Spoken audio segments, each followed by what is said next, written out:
चॅनलवरती त्यांना सांगितलं, एक महिला पत्रकार होती, जास्त भाषेमध्ये बोलता आलं नाही, पण त्यांना सांगितलं की महाराष्ट्राचा बिहार कधीच होणार नाही जोपर्यंत महाराष्ट्रामध्ये अखंड हरिनाम सप्ते असतील, जोपर्यंत स्नेहसंमेलन असतील, या ठिकाणी जातीयतेला मूठ माती देऊन आम्ही एकत्र येतो, हा सिद्धांत महाराष्ट्राचा संस्कृती टिकवण्याचा आहे.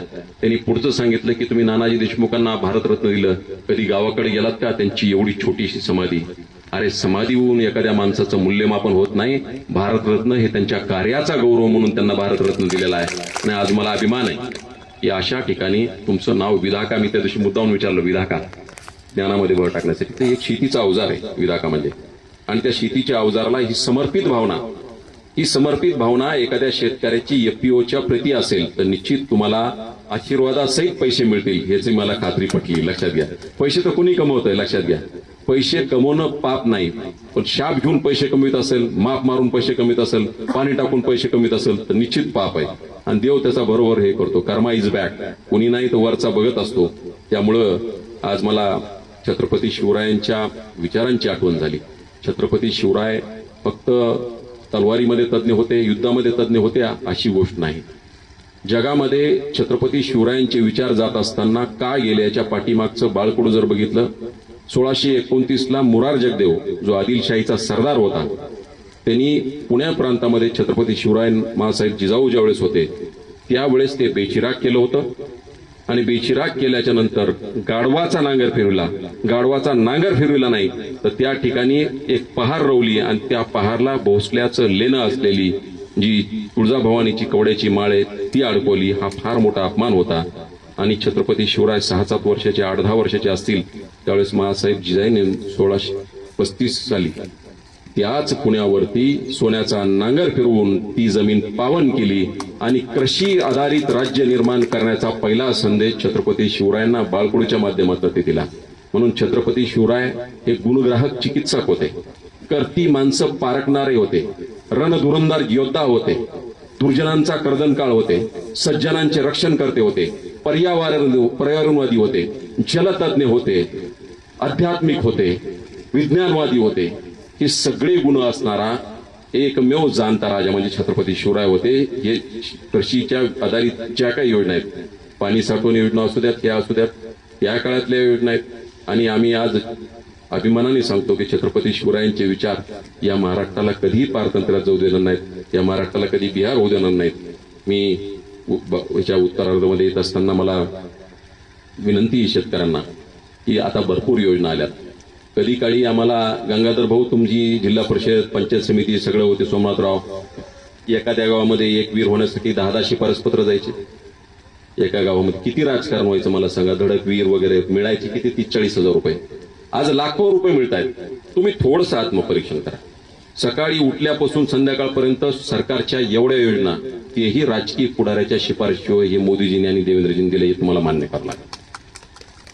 काही गोष्टी असतील टीका टिप्पणी व्हायला पाहिजे आणि त्यामध्ये राजकारणाचं चुकत असेल तर चुकायला पाहिजे, चुकत असेल त्याच्यावर टीका व्हायला पाहिजे. एक विचार करा, जाईल तिथं सोलारचे तुम्हाला पंप दिसत आहेत. शेतकऱ्यांनी एक साधी भावना व्यक्त केली होती की आम्हाला दिवसा लाईट द्या, दिवसा लाईट द्या. अरे दिवसा लाईट दिली, फुकट लाईट दिली, ह्याच्यापेक्षा काय पाहिजे मला सांगा. सोलारचा पंप आहेच आहे, शेतकऱ्यांना महागल त्याला शेततळ आहे, महागल त्याला धडक वीर आहे. पुढं नैराश्यातून बाहेर या.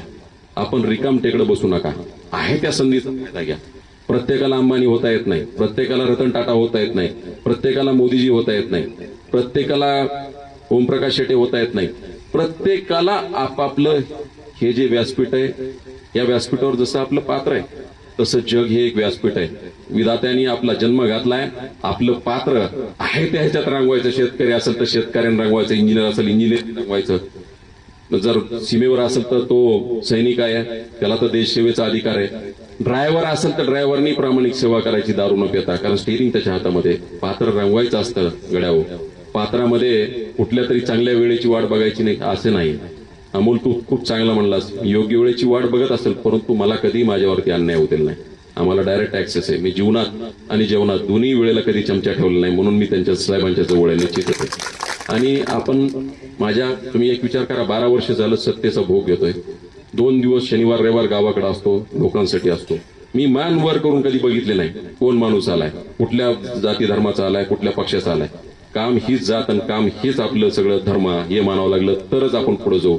आणि बीड जिल्ह्यात ती वेळ आहे आता.